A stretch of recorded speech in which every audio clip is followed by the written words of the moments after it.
अस्सलाम वालेकुम students, welcome back to the channel mathematics by Arif Panjwani.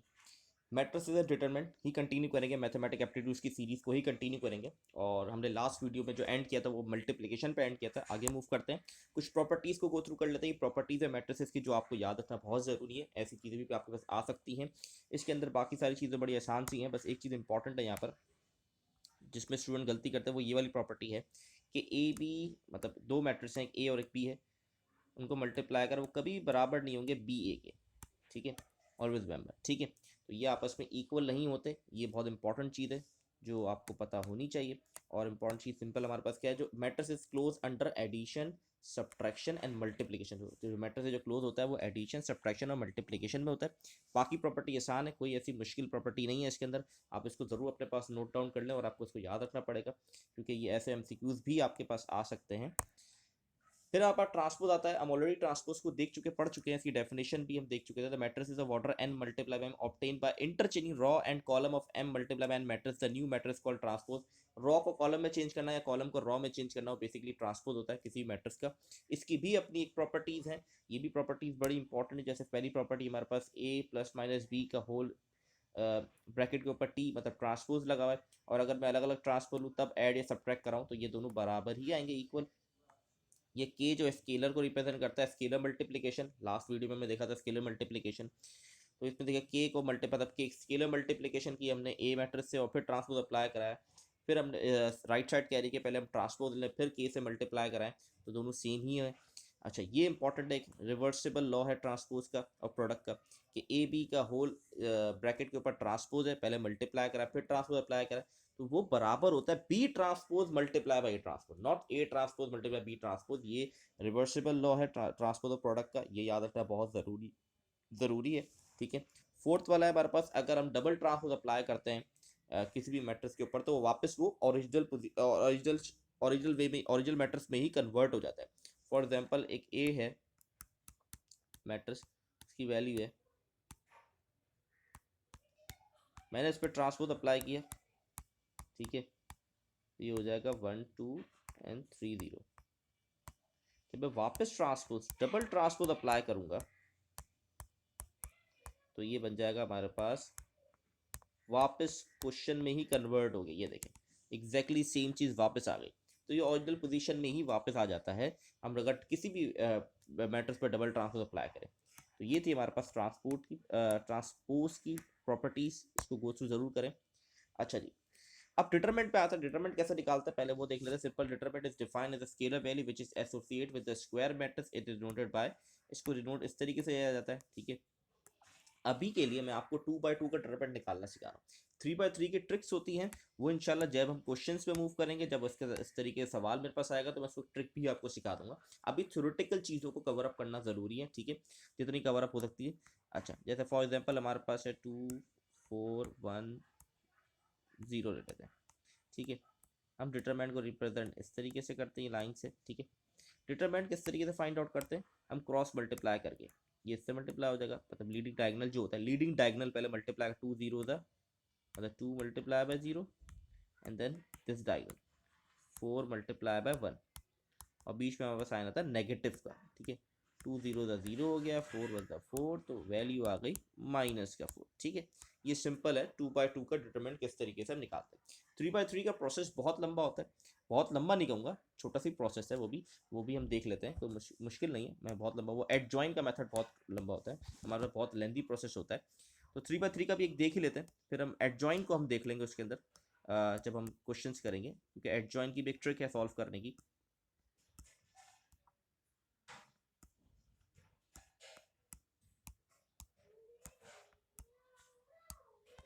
Okay, ये हमारे पास वैल्यू है, इसका हमें डिटरमिनेंट निकालना है 3 by 3 का। ठीक है, सबसे पहला एलिमेंट हमारे पास है 2, हमने 2 सेलेक्ट किया। अब जो भी हमने सेलेक्ट किया, इसकी रॉ और कॉलम को हम डिलीट कर देंगे। ठीक है, ये रॉ और ये इसकी कॉलम, ये हमने हटा दिया। ठीक है, तो बच क्या जाएगा हमारे पास 1 5 0 3। ठीक है, अब सेकंड हमारे पास जो नंबर है वो -1 है। याद रखिएगा, जो भी सेकंड नंबर आप सेलेक्ट करेंगे उसकी साइन को रेसिप्रोकल करना है। यहाँ नेगेटिव है तो आप लिख देंगे प्लस में, सिर्फ ये बीच वाली जो वैल्यू इसके साथ ही करना होता है, बाकी से मिड वैल्यू जो होती है उसके साथ हम ये रूल अप्लाई करते हैं, बाकी से। अब जो सेलेक्ट किया ये, तो इसके हमने रो और कॉलम को हटा दिया तो बच क्या गया हमारे पास 0523, ये आ गया 0523। लास्ट हमारे पास है 3, ओ सॉरी 1, तो ये प्लस का 1 है तो प्लस का 1 ही लिखेंगे। अब इसके हमने कट कर दिए तो ये 0120, ठीक है। अब सिंपल वही जैसे 2/2 में क्या करते हैं, क्रॉस मल्टीप्लाई, 3 1 3 हो गया और 0 × 5 0 हो गया। यहाँ पर हमारे पास हो गया 0 × 3 0, 2 5 10, बीच में माइनस का साइन, प्लस 0 0 0 × 0 0, 2 1 2। इसको सिंप्लीफाई कर देंगे, 2 3 हमारे पास हो जाएगा, मैं यहाँ कर देता हूँ उसको 6, ये हो जाएगा माइनस का 10 और ये हो गया हमारे पास माइनस का 2, तो 6 - 12, तो आंसर आ जाएगा मेरे पास माइनस का 6, ठीक है। माइनस का 6 इसका आंसर होगा। तो ये वे था 3/3 के डिटरमिनेंट निकालने का, ठीक है। आगे मूव करते हैं। अब ये बेसिकली इसी से रिलेट करता है माइनर ऑफ एन एलिमेंट, किस तरीके से हम निकालते हैं minor of an element of a matrix, ठीक है। ये इसकी अपनी डेफिनेशन है, ठीक है। इसको रिप्रेजेंट डिनोट करते हैं हम इस तरीके से माइनर, ठीक है, इस कॉल माइनर। अब ये जो है बेसिकली माइनर हमारे पास किस तरीके से, ये हमारे पास मैट्रिक्स बना है। अब फॉर एग्जांपल मुझे इसका माइनर निकालना है A11 का, तो इसको निकालने का तरीका क्या है, सबसे पहले इसको रिप्रेजेंट करेंगे हम आई जे से, क्योंकि यहाँ 1 1 है तो 1 1, आई और जे का मतलब, आई का मतलब यहाँ रॉ रिप्रेजेंट कर रहा है, जे का मतलब वो कॉलम को रिप्रेजेंट कर रहा है, ठीक है। अब जिसका भी माइनर, मुझे जो भी एलिमेंट का माइनर वैल्यू माइनर निकालना है मैट्रिक्स का, तो उसको उसकी रॉ और कॉलम को कट कर देंगे, जैसे हमने डिटरमिनेंट में अभी किया था। ये कट हो गया, बच क्या गया मेरे पास A22, A23, A32 और A33। तो ये हमारे पास कहलाता है minor of an element of a matrix, that's it. अच्छा एक और देख लेते हैं। फॉर एग्जांपल मुझे A33 इसका माइनर निकालना, तो इसकी सबसे पहले मैंने रॉ और कॉलम कट कर दिए, तो बच क्या गया मेरे पास A11, A12, A21 और A22, ठीक है। ये हमारे पास बन गया माइनर, दैट्स इट। बड़ा सिंपल सा टॉपिक था ये, और कोई इसमें लेंदी प्रोसेस नहीं है। आगे मूव करते हैं। फिर हमारे पास आता है कोफैक्टर, ठीक है। किस तरीके से हम कोफैक्टर बनाते हैं, तो सिंपल हमारे पास रूल इसका क्या है, let matrix Aij be a square matrix, the cofactor denoted by Aij is denoted by this. इसको इस तरीके से हम लिखते हैं, जैसे कि अगर आपको याद हो एडजॉइन जो निकालते थे, वो बेसिकली वही वही सारा प्रोसेस है, को माइनर कोफैक्टर मिला के बिल्कुल बनता है। तो ये हमारे पास वही प्रोसेस है, जब इसको डिनोट करते हैं Aij से, और यहाँ -1 की पावर हम जो भी यहाँ होता था उसको प्लस करके लिखते थे, तो यहाँ आई जे है तो आई प्लस जे लिख दिया, ठीक है। और यहाँ पर हमारे पास माइनर आ जाता था, ठीक है। ये सिंपल सी लॉजिक थी, जो हम ऑलरेडी आप लोग को फर्स्ट ईयर के आपने पढ़ा होगा चैप्टर, तो आपको ये सारी चीज़ों गो थ्रू होगी, बस क्विकली गो थ्रू करवानी थी। ए I J is a cofactor of capital A I J is a cofactor of small A I J, मतलब ये एलिमेंट को रिप्रेजेंट कर रहा है, ठीक है। और ये एक मैटर इसको रिप्रेजेंट कर रहा है फैक्टर को। M I J is a minor of A I J, जो हम प्रीवियस देख चुके हैं, ठीक है। तो ये हमारे पास सारे प्रोसेस थे माइनर और को फैक्टर के। तो आई होप ये क्लियर होंगे, बहुत आसान से थे और पहले आपने पढ़े भी होंगे ज़रूर। अच्छा प्रॉपर्टी ऑफ डिटरमिनेंट पे आते हैं। कुछ प्रॉपर्टीज़ हैं जो बड़ी इंपॉर्टेंट है, जो पढ़ना बहुत ज़रूरी है, जिनका कॉन्सेप्ट आपको पता होना बहुत ज़रूरी है। जैसे कि पहली प्रॉपर्टी बुक में भी आपको मिल जाएंगी, और बुक के लिहाज से ही आपको सारी प्रॉपर्टी याद करनी है। जैसे पहली property the value of determinant of any matrix and transpose are always same. जो भी आप, मतलब इसकी कंडीशन अगर बताऊं तो कंडीशन कुछ इस तरीके से, आपके पास एक मैट्रिक्स है, उसका आपने डिटरमिनेंट निकाला, ठीक है। आपके पास फिर आपने क्या किया, एक आपने मैट्रिक्स का ट्रांसपोज अप्लाई किया और फिर डिटरमिनेंट निकाला, ये दोनों बराबर होंगे। फिर रिपीट कर रहा हूँ, पहली प्रॉपर्टी ये कहती है कि आपने किसी एक मैट्रिक्स का डिटरमिनेंट फाइंड आउट किया, ठीक है। अगर आप उस मैट्रिक्स का पहले ट्रांसपोज निकालो और फिर डिटरमिनेंट निकालो, दोनों के आंसर सेम ही आएंगे। ये प्रॉपर्टी नंबर 1 कहती है, ठीक है। ठीक है, अब इसकी सेकंड प्रॉपर्टी देख लेते हैं। प्रॉपर्टी नंबर 2 हमें कहती है the interchange of any two rows of a matrix change the sign of a determinant without altering numerical value. अच्छा इसमें बेसिकली हमारे पास क्या होता है, अगर हम कुछ चेंजेस करते हैं किसी मैट्रिक्स के अंदर, तो वो बेसिकली क्या करता है, साइंस में चेंज कर देता है, ठीक है। अगर हम कोई रॉ या कॉलम चेंज करते हैं, ठीक है, इंटरचेंज करते हैं, जैसे कि ट्रांसपोज में क्या होता है, रॉ और कॉलम को इंटरचेंज करते हैं ना, तो अगर मैं कोई इंटरचेंज करता हूँ रॉ या कॉलम को, तो बेसिकली उसके आंसर पे क्या अफेक्ट पड़ता है, वो नेगेटिव आंसर आ जाता है। ठीक है, ये बहुत इंपॉर्टेंट पॉइंट है, इसको आई होप ये क्लियर होगा आपको। ठीक है, किसी भी रॉ को अगर मैं चेंज करता हूँ, ठीक है, रॉ या कॉलम को, और फिर डिटरमिनेंट निकालता हूँ, तो वो दोनों में जो डिफरेंस आएगा वो साइन का डिफरेंट आएगा। ठीक है, एक का अगर आंसर 3 आ रहा है, तो अगर मैंने उस पर इंटरचेंज कर दिया किसी रॉ को, तो दूसरे का आंसर आ जाएगा -3। न्यूमेरिकल वैल्यू चेंज नहीं होगी, याद रखें। ठीक है, न्यूमेरिकल वैल्यू मतलब 3 आया तो उसका भी आंसर 3 ही आएगा, लेकिन साइन का डिफरेंस आएगा, ये बात याद रखिएगा। तो इसको हम कह सकते हैं कि जिस तरीके से अगर मैं इंटरचेंज करता हूँ, तो इसका आंसर जो आएगा वो नेगेटिव में आएगा। ठीक है, इस प्रॉपर्टी को हम ये कह सकते हैं। ठीक है, आफ्टर इंटरचेंजिंग,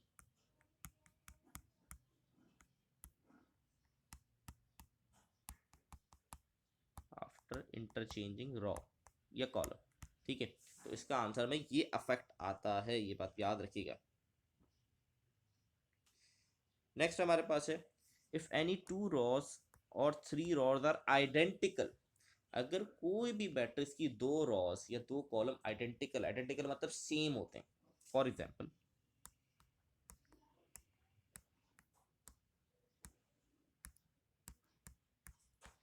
अब इसकी 2 रॉस सेम है, फर्स्ट वाली और लास्ट वाली रॉ सेम है, तो उसका डिटर्मिनेंट 0 आता है, हमेशा याद रखिएगा। हमेशा अगर 2 रॉज या 2 कॉलम आइडेंटिकल होंगी, तो उसका जो हमारे पास डिटरमिनेंट आएगा वो 0 आएगा, ये बात याद रखिएगा, बहुत इंपॉर्टेंट पॉइंट है। ठीक है, पहली चीज ये। फोर्थ पॉइंट देख लें, ये भी एक बड़ा इंपॉर्टेंट और बड़ा इजी है। अगर कोई भी रो या कॉलम की सारे एलिमेंट 0 हैं, फॉर एग्जांपल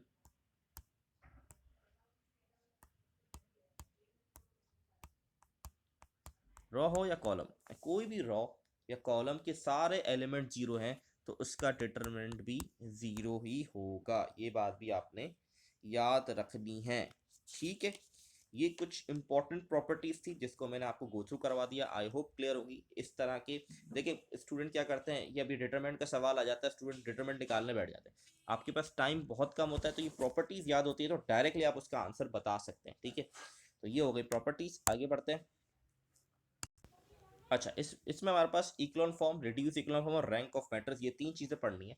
सिंपल, हमारे पास जो सबसे पहले है इक्लोन फॉर्म को पढ़ लेते हैं। मैं आपको इसके पॉइंट्स बताता हूँ, आप ज़रूर इसमें अपने पास नोट डाउन कर लें। तो रिड्यूस इक्लोन फॉर्म बेसिकली क्या होता है, उसके अंदर 2 चीज़ें बड़ी इंपॉर्टेंट होती हैं। The first non zero entry in any row is 1, that is leading entry, मतलब लीडिंग एंट्री जो होती है वो हमारे पास 1 होनी चाहिए। ठीक है, जो भी लीडिंग एंट्री है 1 हो, और all entry below the leading entry must be 0। अब इसका क्या मतलब, 2 पॉइंट बहुत इंपॉर्टेंट। लीडिंग एंट्री जो है, मतलब जहाँ से आपका मैटर स्टार्ट हो रहा है, लीडिंग एंट्री, ये पहले लीडिंग एंट्री है, वो 1 होना ज़रूरी है। ठीक है, और उसके नीचे जितने भी एलिमेंट्स है वो सब 0 होना ज़रूरी है। ठीक है, ये आपने पढ़ा होगा, ऑब्वियसली बात है, आपने ये चैप्टर ज़रूर पढ़ा होगा और इक्लोन फॉर्म भी ज़रूर पढ़ा हुआ होगा। तो ये बेसिकली कहता है हमारे पास, इक्लोन फॉर्म हमारे पास ये रूल बताता है कि लीडिंग एंट्री 1 हो और उसके नीचे 0 हो। ठीक है, इसी तरीके से ये पहली रो, जैसे फर्स्ट रो है, इसकी लीडिंग वैल्यू 1 है, उसके नीचे 0 है। ठीक है, अब सेकंड रो पे जाते हैं, उसकी लीडिंग वैल्यू 1 यहाँ पर है और उसके नीचे 0 है। ठीक है, थर्ड रो पे लीडिंग वैल्यू यहाँ पर है, ऊपर कोई भी नंबर हो डजेंट मैटर, याद रखिएगा, ऊपर कोई भी नंबर है वो मैटर नहीं करता, बस हर रो की लीडिंग वैल्यू जो है वो 1 होनी चाहिए और उसके नीचे वाले जो एलिमेंट्स है वो 0 होने चाहिए, ये इसके अंदर मैटर करता है। ठीक है, याद रखें, लीडिंग वैल्यू देखें यहाँ 1 है इस रॉ की और उसके नीचे 0 है, ये भी लीडिंग वैल्यू 1 है, इसके नीचे भी 0 है, ये लीडिंग वैल्यू 1 है, इसके नीचे कोई एलिमेंट ही नहीं है, तो देखने की ज़रूरत नहीं है।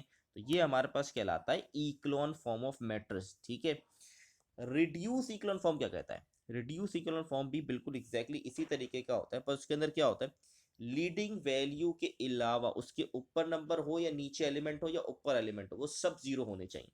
जैसे कि अगर आप यहाँ पर नोट करें, यहाँ पर अगर आप नोट करें तो इसके ऊपर 2 है, इस लीडिंग वैल्यू के ऊपर 3 और 2 लिखा हुआ है, उससे अफेक्ट नहीं पड़ता, ये इक्लोन फॉर्म ही कहलाएगा। लेकिन रिड्यूस इक्लोन फॉर्म के अंदर इंपॉर्टेंट होता है कि लीडिंग वैल्यू 1 होनी चाहिए, अब उसके ऊपर नंबर हो या नीचे नंबर हो वो भी 0 होने चाहिए, ये बहुत इंपॉर्टेंट है, ये हमारे पास कहलाता है रिड्यूस इक्लोन फॉर्म, ये हमारे पास रिड्यूस इक्लोन फॉर्म कहलाता है। ठीक है, तो आई होप क्लियर होगा। अब आते हैं rank of a matrix. Rank of matrix basically हमारे पास क्या होता है, the number of non zero row and echelon और reduce echelon form of a matrix is called rank. मतलब रिड्यूस इक्लोन फॉर्म या इक्लोन फॉर्म के अंदर जो नॉन जीरो रॉज होती हैं उनको हम कहते हैं रैंक। फॉर एग्जांपल जैसे कि यहाँ पर मैंने एग्जांपल शो की हुई है, इन दोनों में अगर आप देखें तो ये भी नॉन जीरो है, मतलब इस पर 1 2 3 लिखा हुआ है, ये भी नॉन जीरो है। नॉन जीरो मतलब पूरी रॉ जीरो हो तो वो काउंट नहीं होती, ठीक है, रैंक के अंदर। और ये भी नॉन जीरो, इसके अंदर 1 है लास्ट में, तो इसका रैंक होगा 3, इसका रैंक भी 3 होगा। लेकिन अगर कुछ इस तरीके से लिखा हुआ आ जाए हमारे पास, इसमें एग्जांपल ले लेते हैं हम।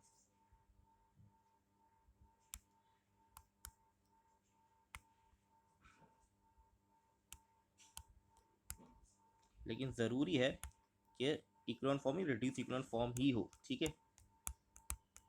इस तरीके से आ गया, ठीक है। अब इसके अंदर आप देखें तो फर्स्ट रॉ के अंदर तो एलिमेंट्स मौजूद हैं, ठीक है, सेकंड में भी है, लेकिन थर्ड जो रॉ है वो पूरी जीरो हो चुकी है, तो इसका रैंक 2 कहलाया, क्योंकि 2 रॉज हैं जिसके अंदर एलिमेंट्स हैं जीरो के अलावा। बाकी थर्ड रॉ टोटली जीरो है, इसलिए इसका रैंक 2 है। तो ये है हमारे पास रैंक ऑफ मैट्रिक्स, बिल्कुल सिंपल सा टॉपिक था। आगे बढ़ते हैं quickly. Non homogeneous system, non homogeneous system in equation of form of ax plus by plus z is equal to d, a is not equal to 0, b is not equal to c, d is not equal to 0 is called non homogeneous equation in 3 variables. 3 variable की non homogeneous equation को define किया गया, जिसके अंदर हमारे पास a b c d तीनों non zero के बराबर होने चाहिए। If determinant of non determinant जो है वो जीरो के बराबर नहीं हो। अच्छा, इसमें इंपॉर्टेंट पॉइंट लगता है singular non singular, I think वो आगे आएगा, मैं आपको बता दूंगा। तो यहाँ पे डिटरमिनेंट जीरो के बराबर ना हो, then the solution of linear system exist. अगर डिटरमिनेंट जीरो के बराबर नहीं होगा तभी इसका सॉल्यूशन एग्जिस्ट करेगा। And the unique so the system is called consistent. तो इसका सिस्टम कहते हैं यूनिक होता है, इसलिए इसको कहते हैं consistent. If the determinant is zero then the solution of system does not exist, सही है, and the system is called inconsistent. तो ये इंपॉर्टेंट पॉइंट्स हैं जो आपने जरूर अपने पास नोट कर लेने हैं। The system can solve by using any of the following method. ये आप मेथड जरूर पढ़ चुके होंगे, matrices method, Cramer's rule, echelon, reduce form या गॉस जॉर्डन, गॉस एलिमिनेशन, ये सारे आपने जरूर पढ़े होंगे। तो वो नॉन होमोजीनियस सिस्टम के अंदर आते हैं ये सारे पार्ट्स, ठीक है। तो आई होप ये क्लियर होगा। क्विकली आगे बढ़ते हैं इस पर। अब ये homogeneous, an equation of form of ax plus by plus c that is equal to 0 is called a homogeneous equation in the 3 variable. This solution has 2 types of solution. इसके 2 तरीके के solution होते हैं। एक है tribal solution, x equal to 0, y equal to 0, z equal to 0. This solution of the system always exists, ठीक है, ये always exist करता है जब x y 0 के बराबर हो। Non trivial solution, any solution other than, मतलब एक्स वाई जेड के लिए जीरो के अलावा अगर कोई दूसरी वैल्यूज आती है तो वो नॉन ट्राइवल सॉल्यूशन कहलाता है। ऐसे सवाल आपसे बहुत तरीके से पूछे जा सकते हैं, हम जब एमसीक्यूज की पे आएंगे तो आपको आइडिया होगा। द नॉन ट्राइवल सॉल्यूशन है infinite in case if non trivial solution exist the system is called consistent. If non trivial solution exist, अगर नॉन ट्राइवल सॉल्यूशन एग्जिस्ट मतलब आता है आंसर उसका, तो उसको हम कंसिस्टेंट कहते हैं। The system can be solve by echelon and reduce echelon form, तो इसको इस फॉर्म में हम सॉल्व कर सकते हैं, ठीक है। ये सिंपल चीज़ें, इसलिए क्विकली मैं इसको गो थ्रू कर रहा हूँ। इसके इंपॉर्टेंट पॉइंट मैंने आपको मार्क करके बताए हुए। अच्छा, सिंगुलर मैट्रिक्स क्या होता है, जिसका डिटरमिनेंट जीरो आ जाए वो सिंगुलर मैट्रिक्स कहलाता है, जिसका डिटरमिनेंट जीरो नहीं है वो नॉन सिंगुलर मैट्रिक्स। एडजॉइन को सॉल्व करने के लिए हम क्या करते थे, सबसे पहले हम इसकी सारी एलिमेंट्स की वैल्यूज निकालते हैं और इसको ट्रांसपोज अप्लाई करते हैं, तो हमारे पास आ जाता है एडजॉइन ऑफ अ मैट्रिक्स। इसको निकालते कैसे, इसकी ट्रिक्स क्या होती है, जब मैं क्वेश्चंस पे आऊंगा तब ये बताऊंगा, अभी सिर्फ गो थ्रू करवा रहा हूँ क्विकली। इसको एंड करते हैं। तो ये हमारे पास था एडजॉइन, और ये हमारे पास लास्ट है inverse of a square matrix. Inverse कैसे निकालते हैं, इनवर्स का फॉर्मूला हमारे पास होता है, इनवर्स के अंदर इंपॉर्टेंट है कि डिटरमिनेंट जीरो के बराबर नहीं हो। अगर जीरो के बराबर होगा तो इनवर्स पॉसिबल नहीं है। Inverse of a singular matrix does not exist. और सिंगुलर मैट्रिक्स अभी पता है जिसका डिटरमिनेंट जीरो के बराबर होता है। तो इनवर्स का फॉर्मूला था हमारे पास adjoint of A divide by A determinant.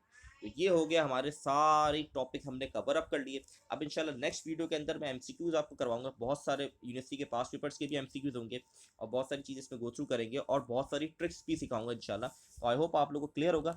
अगर कोई भी क्वेश्चन है, कोई भी कंफ्यूजन है तो आप मुझसे कमेंट में पूछ सकते हैं। इंशाल्लाह नेक्स्ट वीडियो में एमसीक्यू स्टार्ट करेंगे, तब तक के लिए अल्लाह हाफिज़।